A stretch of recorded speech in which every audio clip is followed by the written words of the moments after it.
नमस्कार शेतकरी मित्रांनो, कष्ट शेती चॅनलमध्ये स्वागत आहे। आज आपल्या टिश्यू कल्चरच्या रोपांची लागवड चालू आहे। टिश्यू कल्चरचं रोप लागवड करताना सर्वप्रथम आपण काय केलेलं आहे तर देव करून घेतलेलं आहे। त्यानंतर आपण काय केलेलं आहे तर या ठिकाणी कुदळीच्या साहाय्याने साधारण 1.5 फुटावरती खड्डे घेतलेले आहे।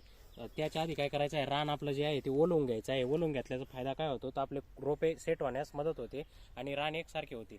त्याच्यानंतर काय करायचं आहे, आपण कुदळीच्या साहाय्याने असे डोकळे करून घ्यायचे आहे। त्यामध्ये आपले रोप जे आहे टिश्यू कल्चर त्या तिथं तुम्ही बघू शकता वसंतदादा शुगर इन्स्टिट्यूटचे आपण टिश्यू कल्चरचे रोपे आणलेले आहे। ते अशा पद्धतीने कागदामध्ये येतात, कागदबंद येतात आणि त्यांचा फायदा असा तुम्ही इकडे बघू शकता। तर या रोपांना सुरुवातीपासूनच फुटवा खूप असतो। इथं 6 ते 7 फुटवे आत्ताच या स्टेजला आलेले आहे।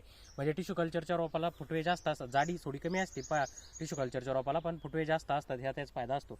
आता आपण या ठिकाणी तुम्ही बघू शकता तर कुदळीच्या साहाय्याने डोकळे खांदल्यानंतर या ठिकाणी आपण असं रोप या ठिकाणी उभं ठेवायचं आहे आणि त्यानंतर अशी माती टाकून त्याला पूर्ण हाताने असं दाबून घ्यायचं आहे, पूर्ण असा प्रेस करायचा आहे। म्हणजे माती ज्यावेळेस आपण प्रेस करतो त्यावेळेस मुळं लवकर सेट होतात। तर अशा पद्धतीने आपण ऊसाची लागवड करायची आहे। तर साधारण 1.5 फूट अंतर आपण या ठिकाणी ठेवलेलं आहे। असं रोप उभं करायचं आहे, माती चारी बाजून त्याला हे करायची आहे आणि पूर्ण अशी दाबून घ्यायची आहे।